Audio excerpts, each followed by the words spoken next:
Welcome to the egcfpodcast, where we have in-depth conversations about topics that we may not cover on Sunday morning. My name is Nate, and today I'm joined by Rob Woodrum, Janelle Green, Matt Green, and Blake Roseman. In this episode, we talk about formal memberships and why we don't have one at Eastgate.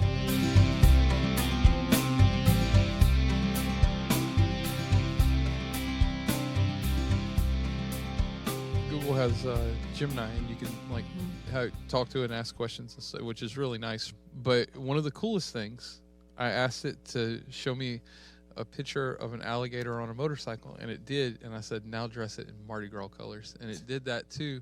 It can do. You just say what you want, and it Is this recording? Please put this as the end. Are what? Yeah. Welcome to the 21st century, Blake. You just discovered us here. Before It was this, the coolest he had to go thing. to so many different magazines and cut out a motorcycle, cut out an alligator, cut out Mardi Gras. Do you know how much time that took? Hi, my name is Rob. I'm one of the pastors here at Eastgate. I'm Janelle. I'm also one of the pastors here at Eastgate. I'm Matt. I'm Matt. I'm the worship leader here at Eastgate. Why is He he does that every saying it time. like that? It's like Like when there's you, a Westgate when you that's hire an competitive. extra for a movie and they're like, I have a line, I've got to stand out, but it's like the last, like you're here to not stand out. That's Matt. He's my husband. I'm Blake. I'm the calm unity pastor here at Eastgate. Unity.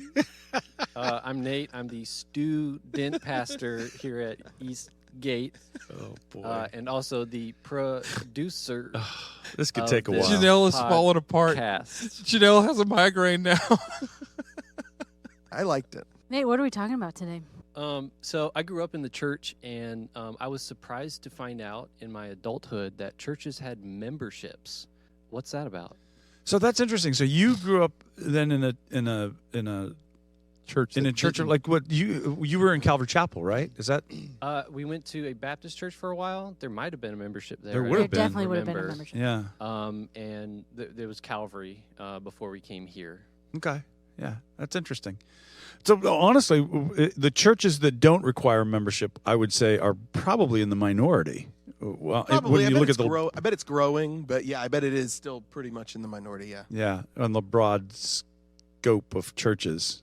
Talking like I know anything. I loved it. I was I like, did too. I thought it gave me a great sense of security. Like, well, Matt knows. oh, Matt, I loved it because I knew he had no idea what he was talking about. I think that I was listening in the facts, and we're just like, Rob needs some support. And Here. I can help. here's what I love is that Matt and Nate share a mic, and Matt just grabbed that mic. Like, I know, I've got this.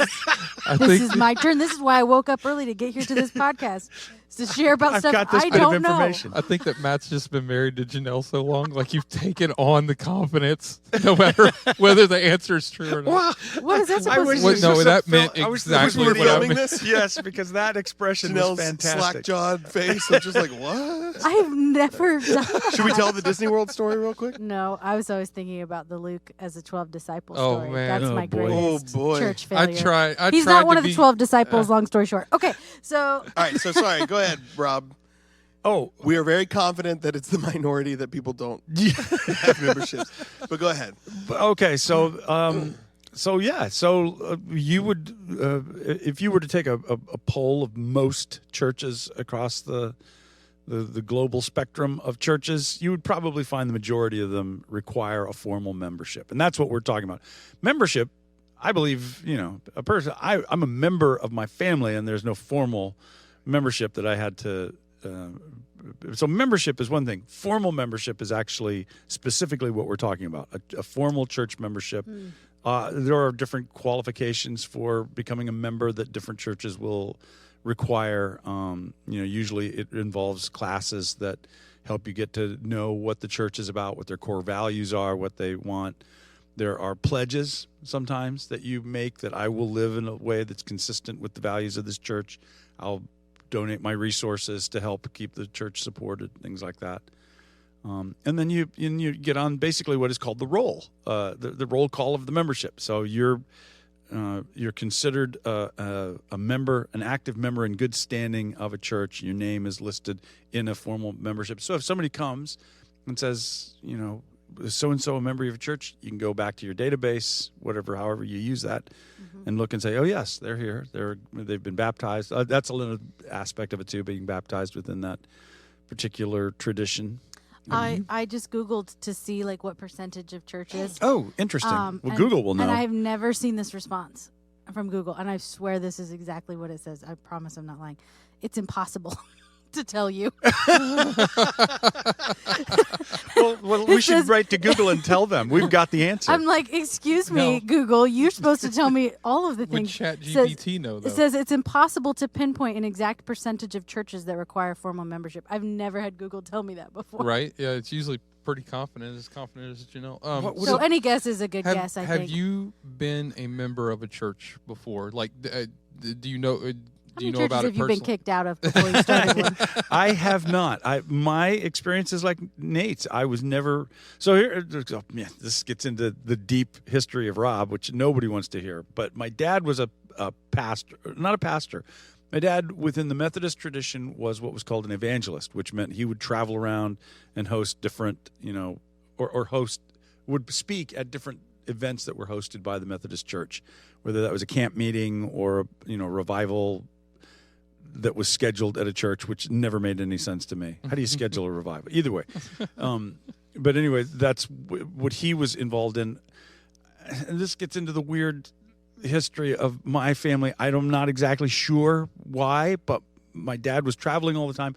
I don't know why, but my mom never really took us to church. She was an avid believer. She was absolutely, completely dedicated, but getting involved in a local church was just not her thing. And so I grew up outside of that pretty much all the time up until I got to the crazy church. So was your perspective was just the camp and Yes. revivals? That was your only perspective of church until you went to Every the once crazy in a while, we would go to different churches. I have minimal memories of my experiences within those. I found a statistic. Oh, okay. That's interesting. It's not Did exactly you the do same Chat thing. GPT? Yep. It says It it's says- impossible. It says all of the 10 largest Christian denominations in the U.S. offer some form of official membership. So we're not in So- the top 10? Well, but that's denominational churches. And it says, however, awareness among congregants varies. So sometimes people will just go to a church and not realize that That there's a formal membership. Non-denominational churches are more likely to operate without formal membership. Yeah, that makes sense. Approximately 18% of attendees at non-denominational churches report Okay, to their so church. this is And that's what we would be. As this a is making sense then. So non-denominational. you didn't grow up with a membership. So then when you started Eastgate, did people say like, hey, you need to start a formal membership now that you're a formal church? Okay. Yes, that was like one of the first things that was beginning to develop as people were getting involved in the building of this community, trying to figure out how we pursue it.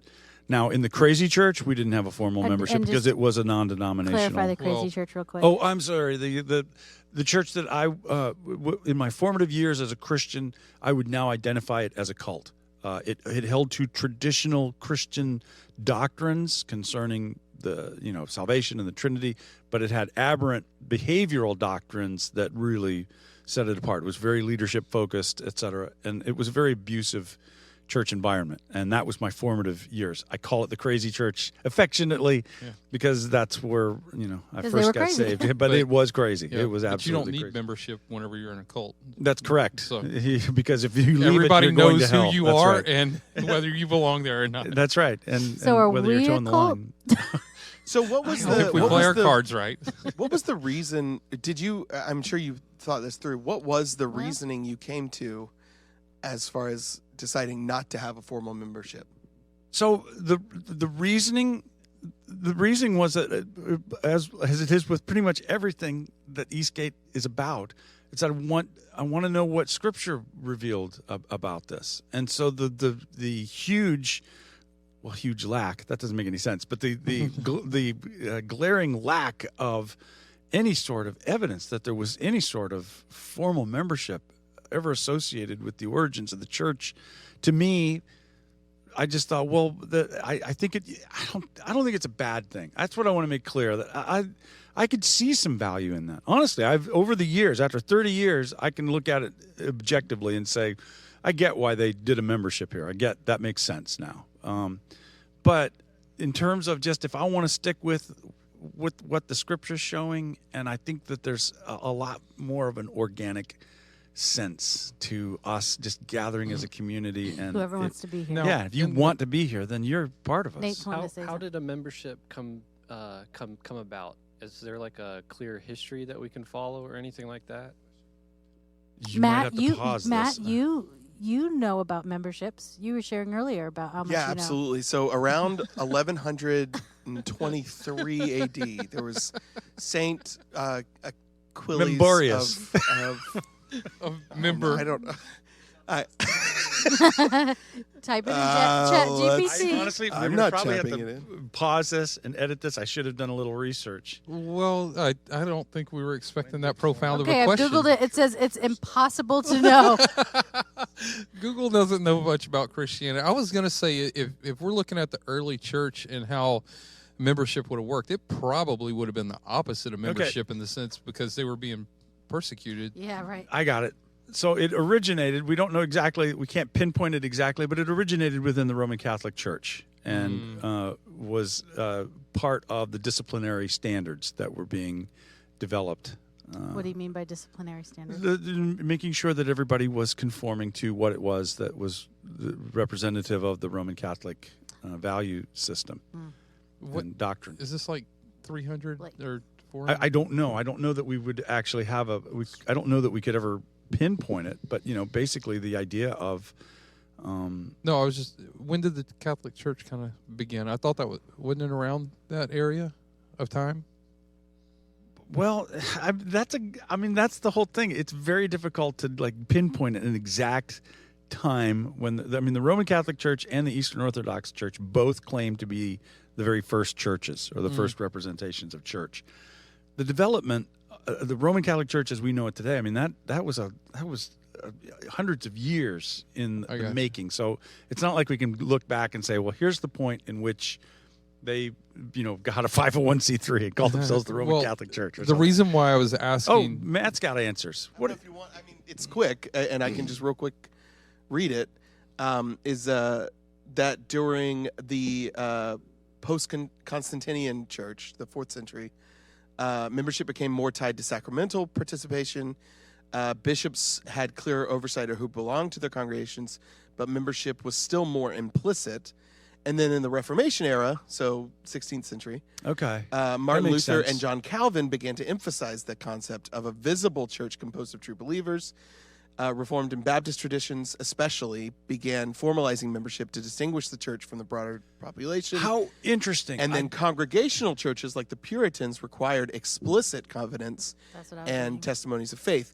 And then in the 18th and 19th century, during the Great Awakenings, personal conversion experiences became central, and churches formalized membership as a way to affirm those conversions. So it was almost like another step in the conversion process. Like you pray the prayer, you get baptized, Gosh. and then you're formally in. And so just as you're reading over that, you can see, like, if you know the history that surrounds each of those developments that you're talking about there, like with the Reformation, well, post-Constantinian. So Constantine was the first Roman emperor to claim Christianity and began implementing certain benefits for those in Rome who wanted to embrace this new state religion.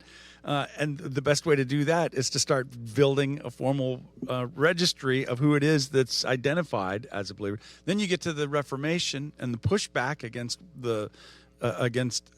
Catholic abuses at that time, and wanting to make sure you've got people who are really committed to this pushback and are not part of that movement any longer, but now are identifying as this movement. So you can kind of see how this sort of thing develops over time. That's very interesting. So we weren't part of any of that.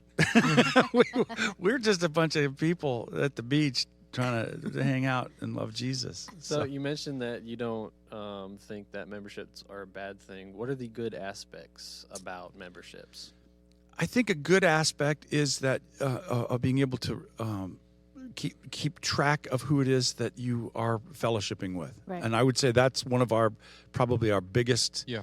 handicaps here, is that we really have a great deal of difficulty determining who's been a part of us, and if they're gone, why are they gone? And Yeah, like did they leave? Are they on vacation? like you don't want to bug people and be like, do you still like us? Yeah. But like, or if like they've left, I know people have talked about leaving other churches and feeling kind of hurt that like the church never reached out. Yeah. Right. And I think that there's probably a good amount of people we haven't. I'm Because- convinced of that. yeah. Absolutely. And so I think that a formal membership could go a long way to helping resolve, that problem. But the trade-offs, I don't know. Are they? I don't know. I have no idea. That's a tough one. Well, and I don't want people to feel like too, like, I don't know, just in leaving that like you have some obligation to stay here. You know what I mean? But And just that- to make sure that somebody's okay, and just to be able to.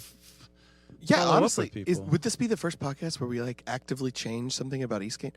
Ooh. And I'm not saying we have to do this, but now I'm starting to think it through. Obviously, there are downsides to memberships, formal memberships that are using it as a way to control people or Get to more manipulate money. them. Yeah, Right. but we would obviously not use, or we would certainly try really hard not to use it for that purpose. And if the purpose is more just these are the people in our community, almost like making it more like a giant email list or something like where Church directory. So Yeah, I would say yeah. we used to even say that at the early Right. stages of Eastgate, if you were on the church directory, because we had a directory. This is pre-Facebook world. And if you wanted to sign up for that, that was kind of the way we kind of kept track of who all was But even part then- of it. But even sorry, that sorry. was subject to abuse then. So somebody got a hold of the church directory and then started spamming everybody. Right. Pre-Facebook days, start sending out emails to people for Well, and even then, purchase like, what would be the- opportunities and horrible. what would be the benefit? I'm just playing this out in my head. So we have this formal membership. It's nice to have because we now know these are people who come here. You're in, What do you're we, in, you're yeah, not. and so do we look at the list like weekly and say, hey, we haven't seen this person in a while? I don't That know. seems Yeah. complicated. So So I guess don't know I'm that now it going back. I'm necessarily- like, actually, I'm not sure. that would even solve the It would problem. really help. Yeah, that much. but think- for me on benevolence, that would help me tremendously. I would explain. I would love that. I would love to know that to have a list of. It's hard for the human mind to capture what it can't see. So if you walk into your house one day and like just a photograph has gone off the hallway wall, you might not see that for a few weeks. You might not notice them. And so if somebody's gone from here and I don't see them, and plus we have Right. such a changing community with military and Right, vacationers and snowbirds and or people from the north coming down, that Yeah. I would love to be able to recognize it. I have to try and remember right now, and if I don't see somebody, I try and call them and see how they're doing. It would be really beneficial to me, but at the same, so there's a couple things that go along with that. One, after I started coming to Eastgate for, I don't know, 6 months or a year or however long it usually takes for Christians to start. We invited you to leave. I asked about membership, and you said I didn't qualify. That's right. But We've kept it a you know, secret from after- him all these years. This whole podcast is still a ruse. Like, yeah, we don't let him do know. memberships, right, guys? Wink, wink.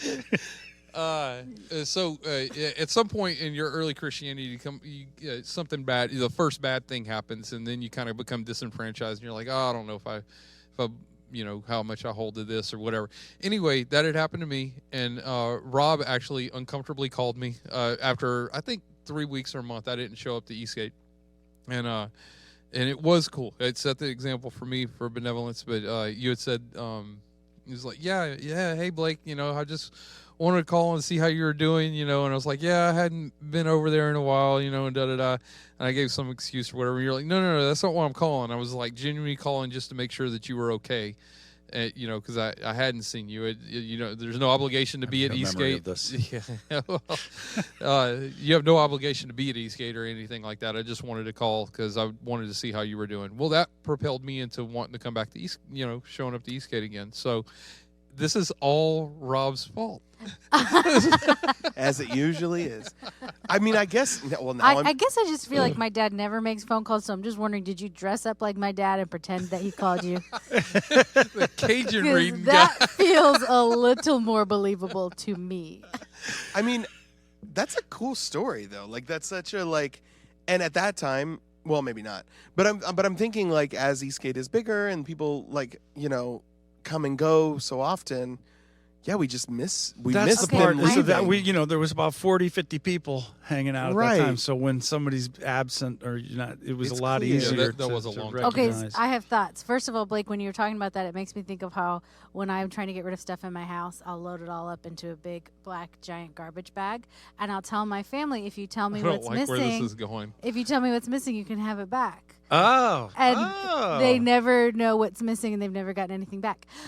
She's a really nice person. She sounds so nice. It's just a delight. I was My house really is tidy. concerned. I was about So anyway, it made me think of that. Of like, it is hard to tell the absence of something, but I think that the answer to all of this, because as you were talking about, Matt, of like, oh, maybe we should have a membership, but that doesn't really solve things either. The answer to all of this, and it's the reason we don't have a membership, is community. Right. And an emphasis Right. on community. And it doesn't work if it's just the people on staff and just That's the right. people on leadership who care about reaching out to people That's who aren't correct. here, because That's there's exactly not correct. enough of us. And so the goal for Eastgate is to represent community as equals. No one person is better than the other person, and that we all here as a community work together to meet the needs of this community in different ways. That's a really good Excellent. point. Yep. Thank Really you. good point. Very Thank good. you.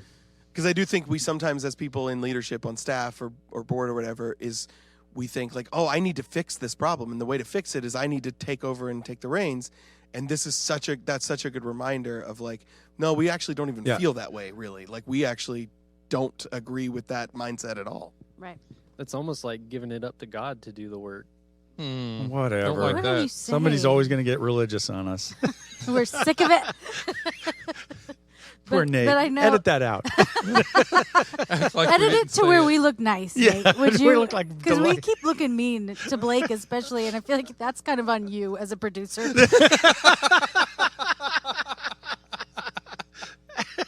My bad. I'll try to make y'all seem nicer. Thank you so much. You're the That's best, so nice. Nate. But I know, Dad, that the community is even part of your heart and like vision for Eastgate as a church. Well, yes, and I will say that it's not because it's unique with me. That's what That's the what New makes you Testament. special. That's what the New Testament represents to us all the way through. It's this. I mean, this is what Jesus established in Matthew when he gathered his disciples around and he's saying, you know, who do people say that I am? And Peter identifies him as Messiah, and I believe the way to understand what Jesus said is that on the rock of this truth, that I'm the Messiah, I'm going to form my church, ecclesia. It's a community. It's a group of people called from their homes, and the idea is this: we are called from our homes to gather around this centralized truth that Jesus is the Messiah, the means by which God reconciles humanity back to Himself, and that heaven invades earth.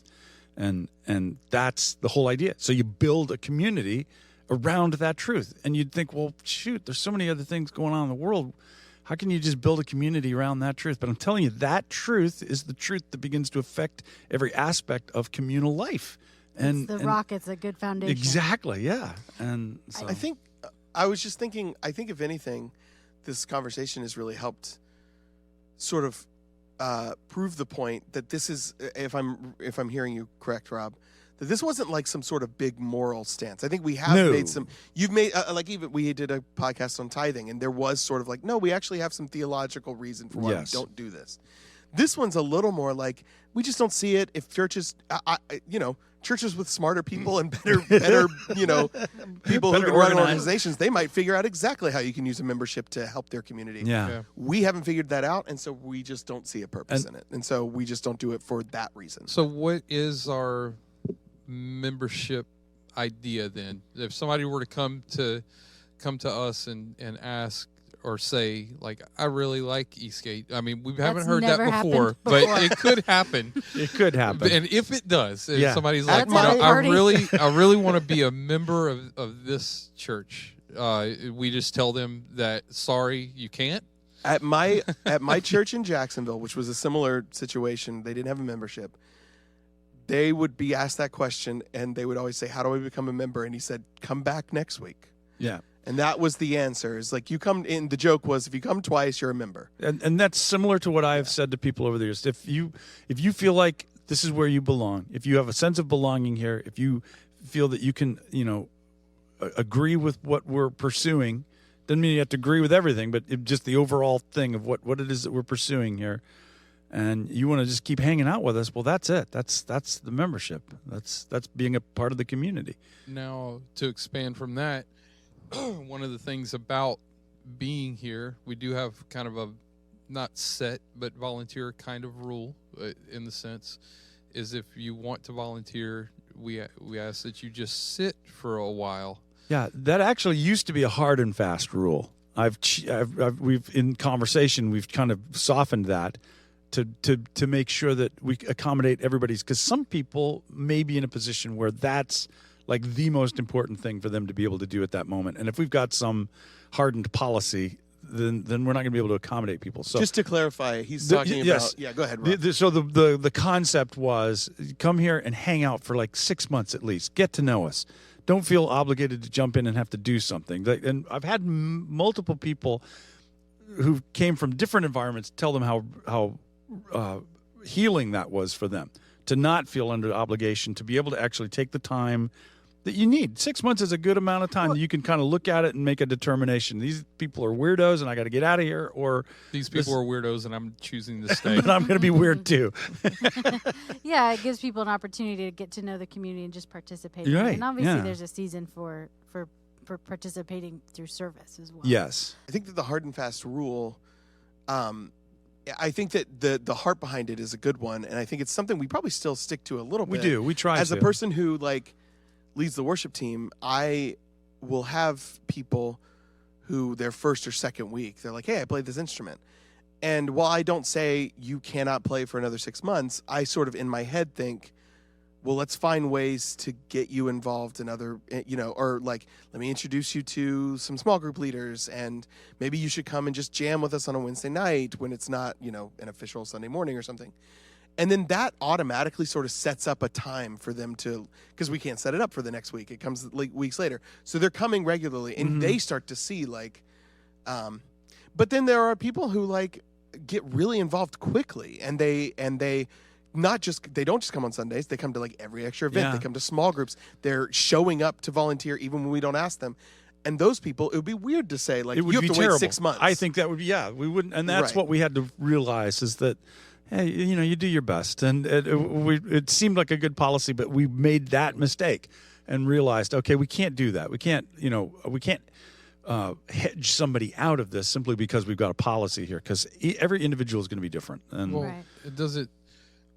would it be true that some churches almost expect you to volunteer right whenever you show up in the doors, so we're trying to I've help? heard that story. Yeah. I've actually heard. I don't have personal experience with that, but others have told me that.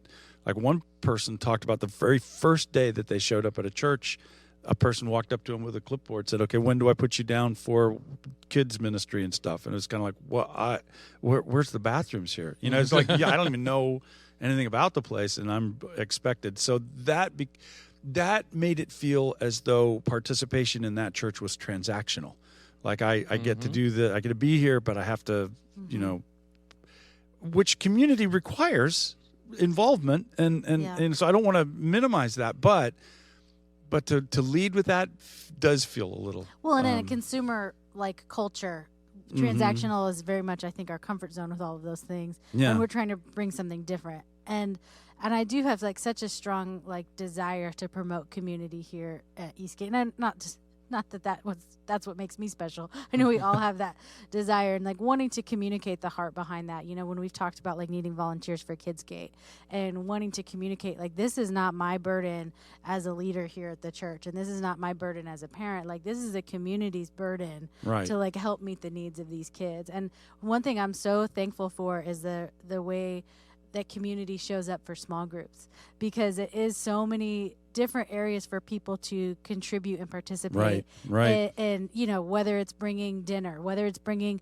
cookies, and I see people show up with food for the dinner that they didn't sign up for. It's they're so excited. I brought something. I'm yes, Yep. you did. Add it to the table. And then even just the ways that God, the Holy Spirit, has moved to bring people as small group leaders, that it's not a representation of look at what the staff can do. It's look at what God does with Amen. community. That's right. And eating together and learning together. It's actually a Yep. great picture of what how this was supposed to function.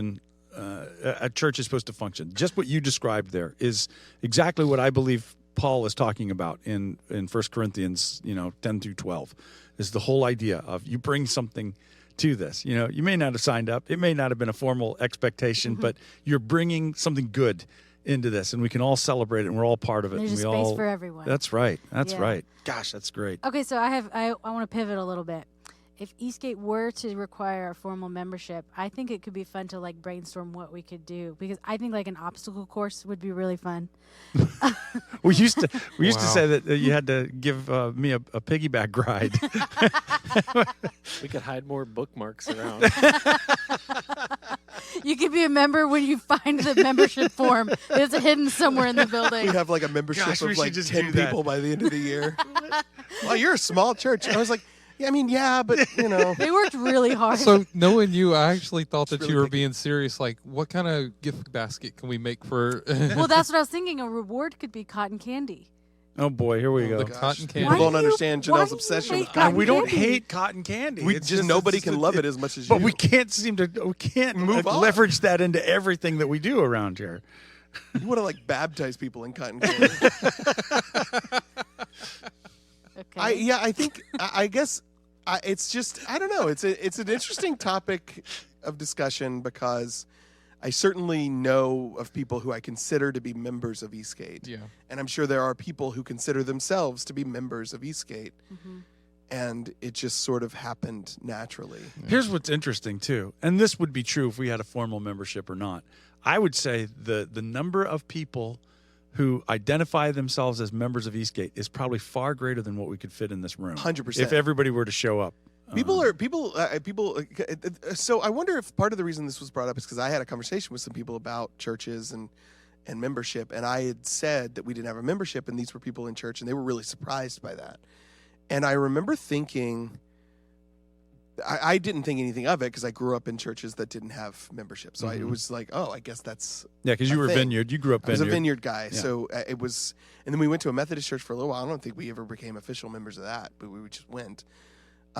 But yeah, so then when I came to Eastgate and there was no membership, I was like, "That's just the way it is." Mm-hmm. Why did I say that? I've You were lost my talking train to of thought. somebody about membership, and you told them we didn't Yeah. have one, and they were They a were little surprised shocked by by it. that.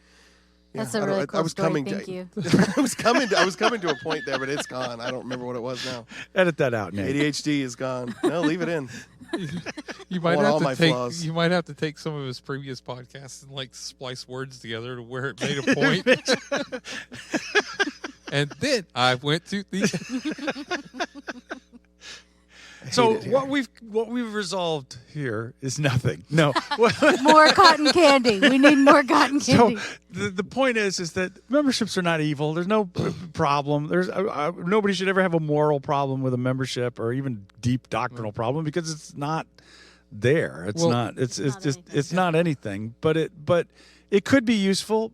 But it's not mandatory. And so if it doesn't work towards the greater goal of learning how to love each other, learning how to love Jesus in the form of community, then I don't think it's mandatory or So on necessary. 2 points of that.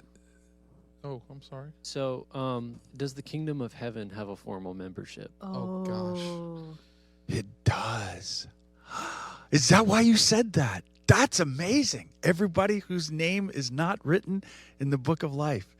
So should There's the idea have a of book of written life? in the book of life carries with it that concept of, your name is on a roll somewhere. When the roll is called up yonder, I'll be there. That's an old hymn. So maybe the official membership, God's got that, and we'll just do what we're doing here. I think so. But that's such an intriguing.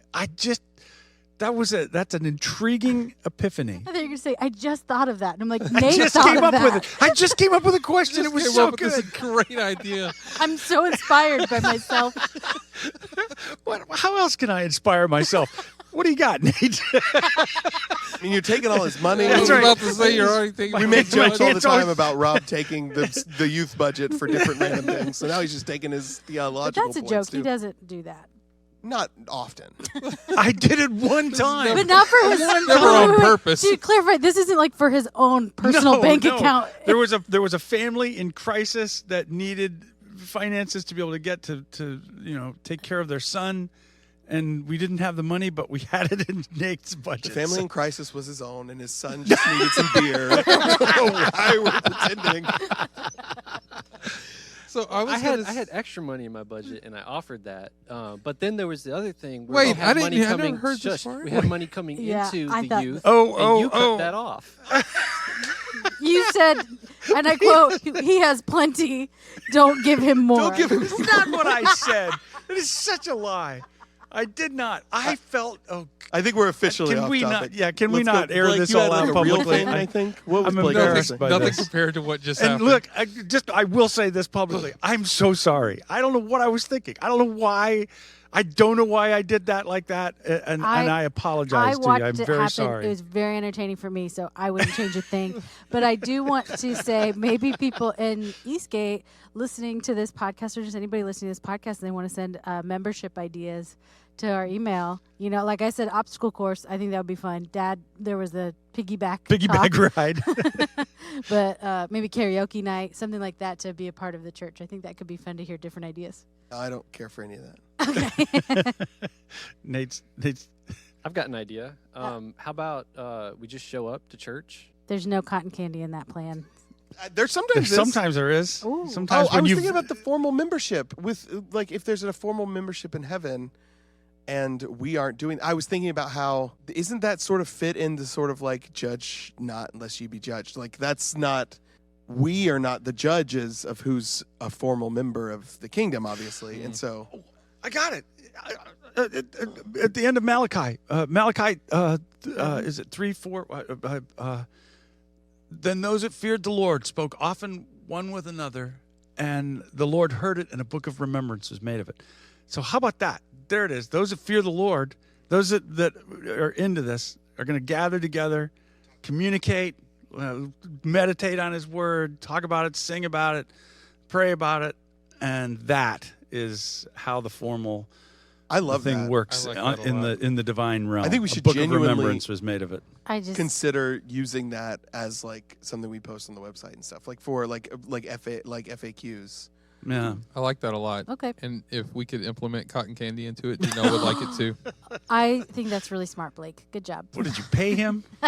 So I would like to point out about the cotton candy. We had it on Easter, and we tried to make some ahead of time because it takes a while, and just the humidity just melted it all.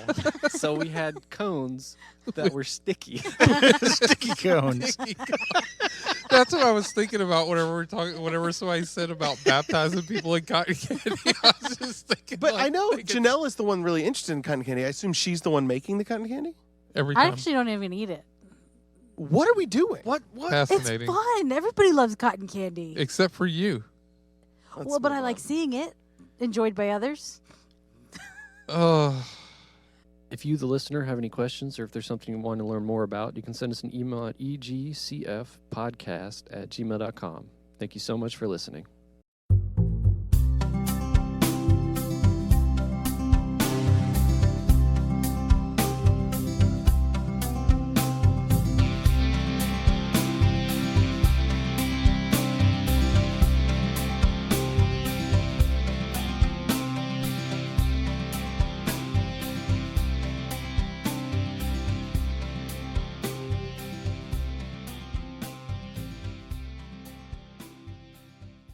All right, guys. The this whole is, a less productive conversation than last one. Edit right from when you say this is the Eastgate podcast. Edit everything else out, and then we can close it. what language do you cool. use in your brain? Can I just like write the word "but" on there?